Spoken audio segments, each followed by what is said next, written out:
All right, Shane, whenever you're ready. Alrighty. Well, everyone, hello. We are Team 53, the Soapbox Derby Suspension System team. Our names are Pascal Berge, Joshua Eccles, Shane Saylor, and Charles Earl. As you all know, and a reminder for Dr. Chambers, Soapbox Derby is an unpowered kart race on a straight downhill track, and our client, Bob Getz, as you all know, is the president of the Indianapolis Soapbox Derby. Bob has asked us to create a software program that predicts the exact kart tuning needed for optimal racing. The primary aspects Bob asked us to look at are the weight distribution of the kart and the axle and spindle tuning. Based on our math modeling, we can optimize these by taking into account the hill profile, the weight and geometry of the kart, and the weight of the driver. Last quarter, our prototype was still in a very rough state. Many of the changes we've made this quarter include changing the geometry and placement of our data logging device, updating our user interface to improve its functionality, robustness, and versatility, tweaking our equations of motion and improving our soap race simulation,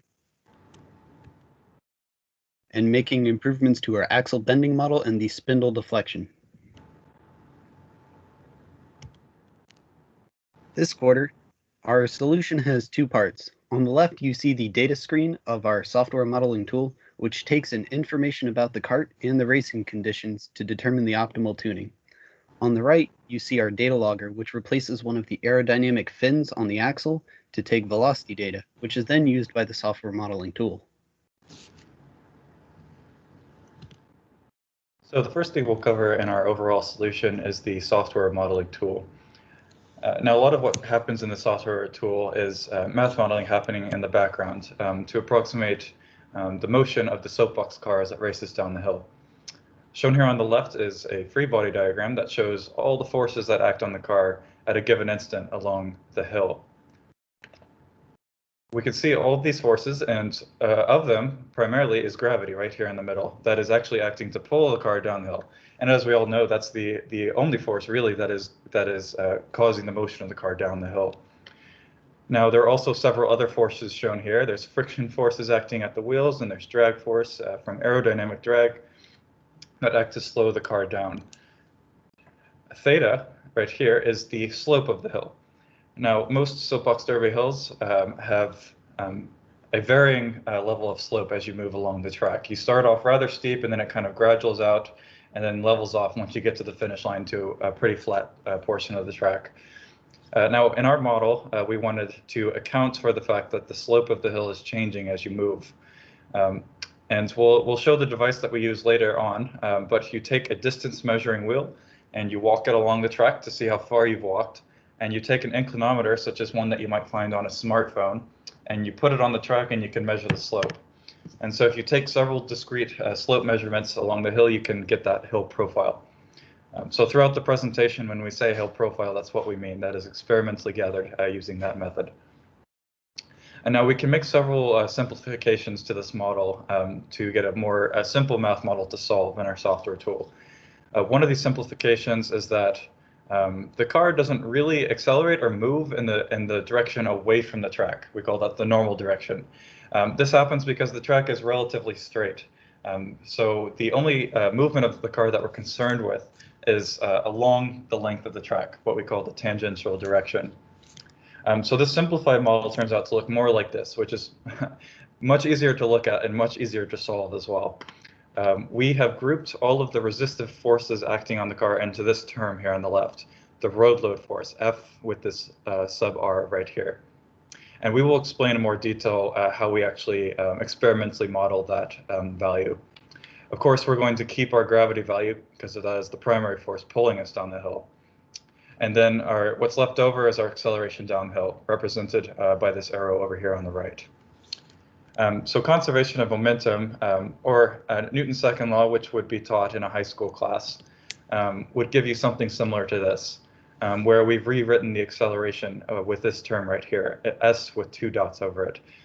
We use these dots to represent a derivative, a time rate of change of the position of the car, where the position of the car is s, its distance along the length of the track. Here's our gravity term, which has the slope of the hill there with theta.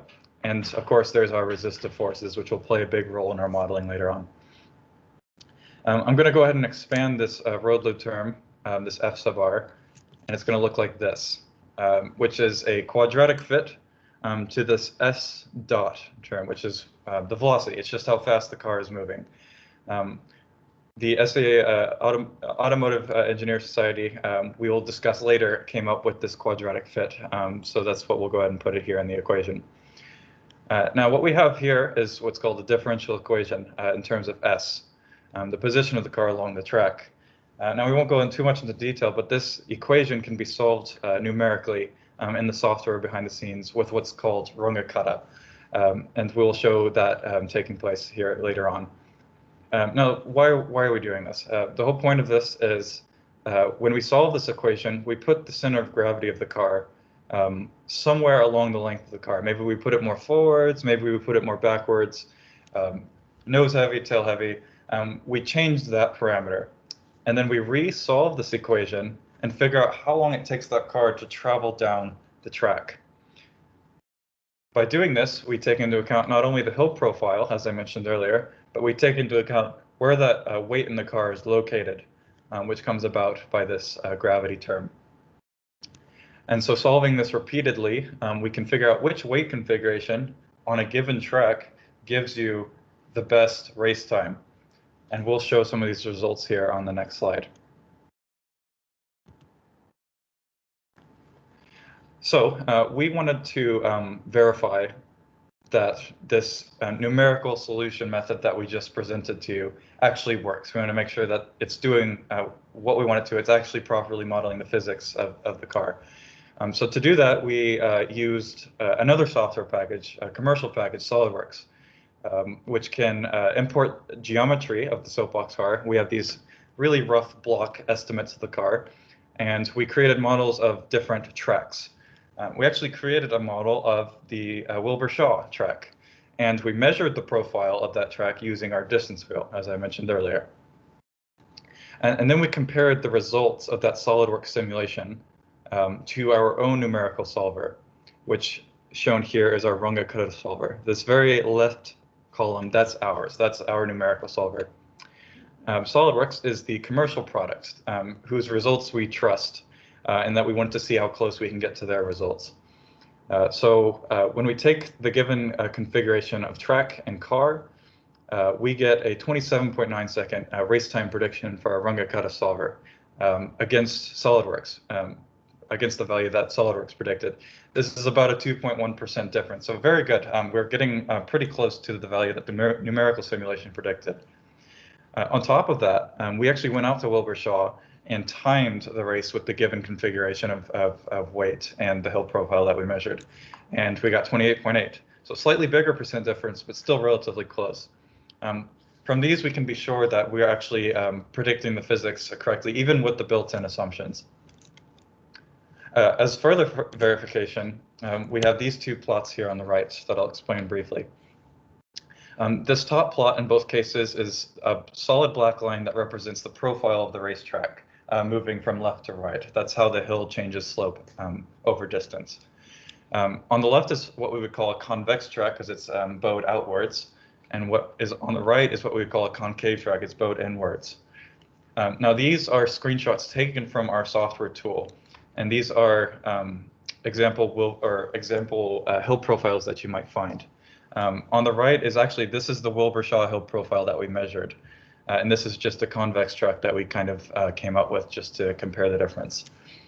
Intuitively, we know that on a convex track, and also from published literature, on a convex track that you want to put weight as far forward in the car as possible. That allows it a greater initial acceleration and gets it to the end of the hill faster. And on a concave track, which is shown here on the right, the opposite is true.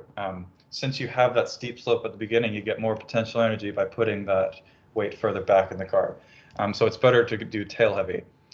Shown here on the bottom, below these hill profiles, is the results of our runga-kata solver. For convex tracks, it predicts nose heavy is better. For concave tracks, it predicts tail heavy is better. So this is just another verification that we can use to intuitively say that we are predicting the correct thing here.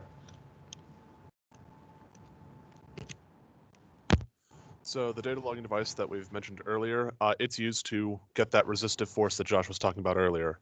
The way it works is it works like a tachometer, like you might find in your car. It measures the speed of the wheel, how fast it's spinning. It functions using an infrared sensor, so it shoots a little beam of infrared light at the wheel. Since the wheel itself, at least the ones that we use for testing, are black, they will absorb the infrared light, whereas a bit of light of brightly colored tape on it will reflect it. So based on how often the light is reflecting back, as you can see on this sort of animation on the right-hand side, we can determine how quickly the wheel is spinning and therefore how fast the car is moving. So this is just a better image of, generally speaking, where it goes. So it takes the place of an aerodynamic fin that you might find on like a super stock Soapbox car. It bolts directly to the axle so that the tachometer is right next to the wheel. It's also kept in a closed housing to try and keep out ambient sunlight, as that can greatly interfere with the functionality of the infrared sensor. It operates via a toggle switch that the Soapbox driver can turn on and off, preferably when they are on a level piece, so that the car is no longer accelerating, is now just coasting to a stop. The way that this generally works is that the sensor will write to an Arduino, a little mini computer, which will then write onto an SD card how fast the car is going at a certain time.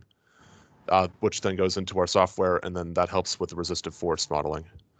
To verify the effectiveness of our tachometer, this is a homemade tachometer, we compared it with results of a commercial-grade laser tachometer. What we ended up doing was spinning a wheel and having both tachometers read how fast it's going, and we ended up with about a 2.5% difference, a little less than that. So that is well within our range, and that we can tell the tachometer is reading what it is supposed to under ideal conditions.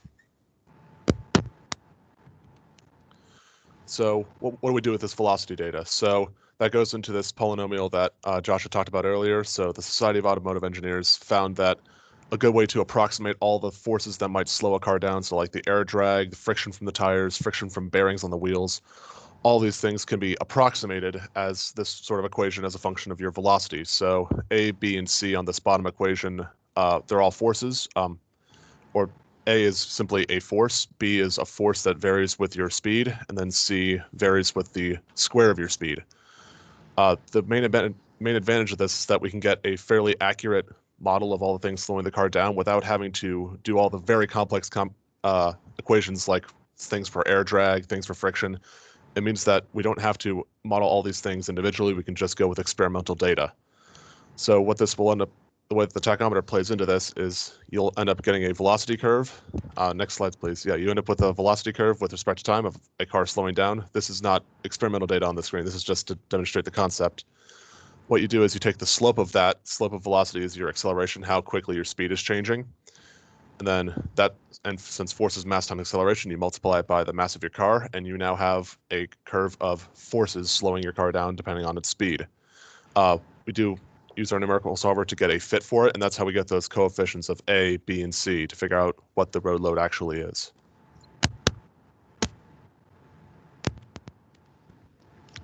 So another math model we developed is used to determine the optimal pre-race spindle deflection. The deflection is analyzed in two orientations, along the vertical plane, which we call camber, and the horizontal plane, which we call toe. As you can see, we modeled the camber as a simply supported beam with either side, or with both wheels acting as a support, and in both cases, we left the spindles themselves as linear portions. As the forces seen on the axles change during a race, and our models require a single force to be used in the calculations, we based on both our research and Bob's experience in the sport, we determined that the forces on the car, we determined the forces on the car and took the average of those forces as it went down the track. We predict that this will ensure that the wheels will be vertical and straight for the majority of the race, thus reducing bearing friction and any other forces that we cannot account for. Our user interface then returns both the camber and toe. Both axles need to be set to prior to the race to ensure these conditions. So in order to test our model, the first thing we did, so first of all, we do not have a tool to actually bend the pre-bend spindles and check that they are horizontal. So what we ended up doing is we created these jack stands to apply the forces a wheel normally would, so that we could still use the measurement device given to us by Bob, and we measured the deflection without the jack stand shown on the left, and with the jack stand shown on the right. So during a race format and during a unloaded format. Then using the weight distribution of the car, which was an unweighted car, we were able to calculate the final deflection using the initial deflection and the weight distribution of the car. And so we were able to calculate these accurately. Therefore, that this is one validation that our model was correct. So after doing that, we also ran an analytical test.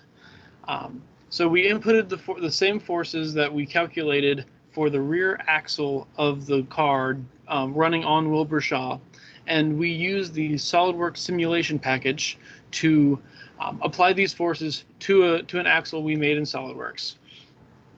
Through finite elemental analysis, we applied these forces and measured the deflection at the point where we are measuring the deflection with the tool. So as you can see, for camber, we determined that, or our model determined that the initial deflection should be about 26,000ths of an inch. The FEA returned 28 thousandths, which is a 7.7% difference, which is very, very accurate. And for the toe, as they are the same, they're not exactly the same, but considering we're only able to measure to 1,000ths of an inch, they are virtually identical, and we both determined that there should not be any toe added to the car.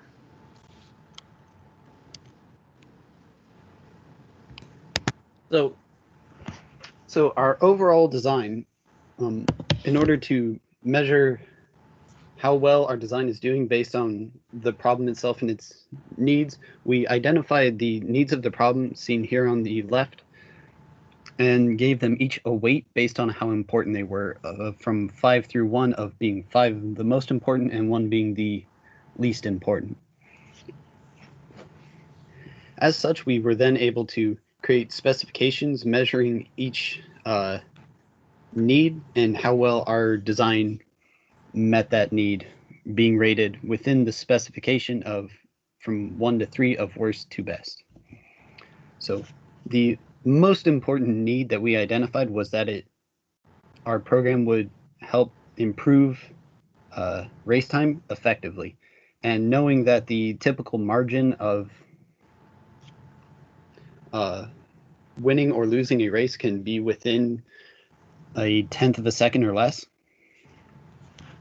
we determined that being able to improve our race time from a stock unadjusted car would be an improvement of at least 0.01 seconds, and we were well above that of 0.05 seconds, and so we rated that specification of a 3 out of 3. For our next most important need was that our software was very user-friendly, and from our first specification we used to From our first specification we used to evaluate that would be a user survey. However, we were unable to have that performed by the time of this presentation, and so we move on to then our other two that also would be used to evaluate how friendly our software is. So the first one is that the calculation of the time the software takes to calculate all of the tuning settings and its prediction of how long a race should take was, our goal was to reach that of at most be a minute, and we reached about 30 seconds, and so we rated that easily a 3 out of 3. Our then collection time of external data that we needed to run the simulation We shot for an hour, and we came in under an hour, and as such, for user friendliness, we rated that also a 3 out of 3. For our next need of a quick processing time, only the calculation time was used to evaluate that. And with our program running all of its simulations in about 30 seconds, we felt that that easily reached our goal and rated that a 3 out of 3. The next one of easy data collection was evaluated by the user survey, which again, we weren't able to get in before this presentation, and so that will not be accounted. And the collection time of external data. It took about 25 minutes to take just the hill slope data at the time we were at Wilbur taking that data. And in talking with Bob, it takes easily another 15 or 20 minutes to take in other data about the card itself. And as such, with all that clocking in at about 45 minutes, we only rated that a 2 out of 3 for being adequate in meeting our goal of less than 60, but we felt that it could be streamlined better if we had put our minds more to it and had more time. With the next client need of it being scalable, with our resistive force model being all accounted for empirically in the road load model, we felt that yes, we did, our race time improvement model does meet that scalable, but only just, and so we rated that a 2. Whereas with our empirical data having to be run another trial all the way through in order to test any changes, we've rated that only a 1 on whether or not it was scalable, as it would take a lot of setup and time to run it again. And the last need that it uses openly available software, it was that our program itself, we had found we were able to export it and run it very easily on computers without the engine that we built it in. And as such, with some installation instructions that we provided, that yes, it is very free and very easy to put it on multiple computers. And so we rated that a 3 out of 3. Our original goal target of 67, which was generated during our decision phase of when we were first starting this project, of that, we reached a total of 63, which is solved by multiplying the weight of each need by the score of each specification that the need was evaluated at, and then the sum of all of that. Reaching 63, we feel that that is more than reasonable, as with the user survey being not taken into account, we can range anywhere from another 7 to 21 points on this evaluation matrix. And as such, we felt that even without it, we have confidently met our goal target of a 67.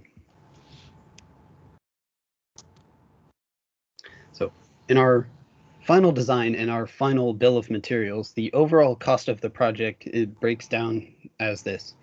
On the left, in the top photo, you see one of our prototypes of our data logger with bubbles identifying multiple different parts. Bubble number 1, while it's hard to see in the photo, is pointing at the USB Mini, well, the Arduino Mini, apologies, which is the microcontroller we use to run all of the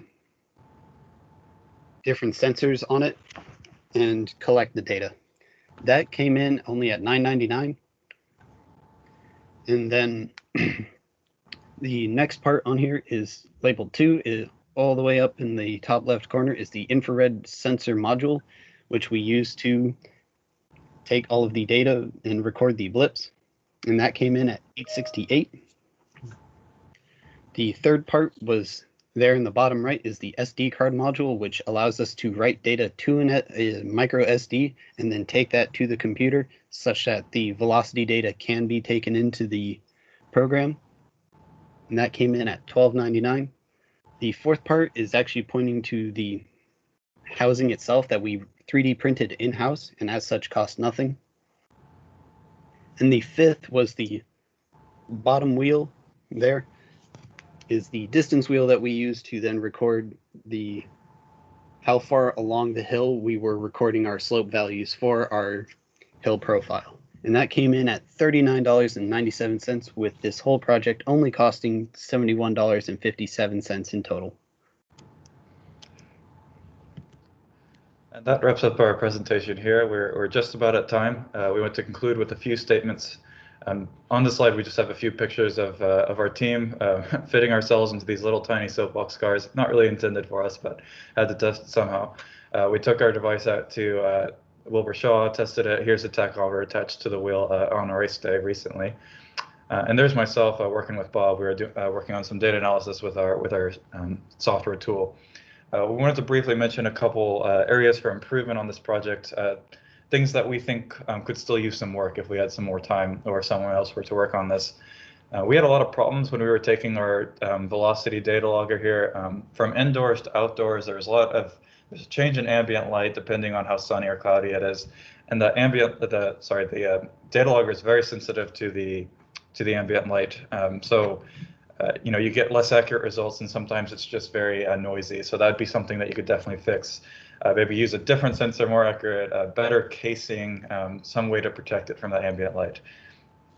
Another thing that we think could improve, this is true with any kind of software. We built and tested the software because we knew how to use it. We did our best to put some error checking in there, print some messages for the user like, oh, you did this wrong, you need to go back and check this. But there's only so much of that you can do on your own because you know how it works. Really, what could be used there is extensive more user testing, figure out where all the bugs are and get those worked out. And I'm sure whoever's using this in the future will run into some of those. So we've tried to provide as much information to help fix those. One more thing. In this project, what we've discussed in this presentation is the main things that we were trying to optimize in these soapbox races was where to place weight in the car. We went over that one with our numerical solver. And the velocity data logger helped record data for that model. And the other thing that we really focused on was the spindle deflection, which Pascal covered earlier, how much to pre-bend those spindles. Really, there's a lot of things that can affect your performance during a race, and we couldn't account for everything.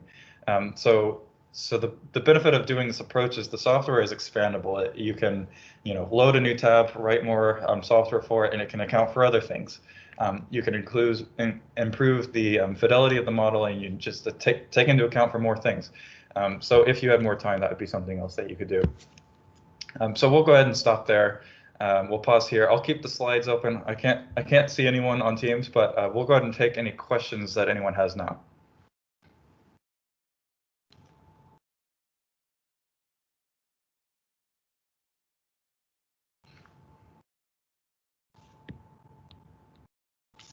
And if there are no questions on the slides, I'll probably go ahead and back out of that slide so we can do some concluding remarks here.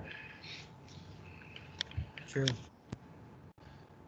All right.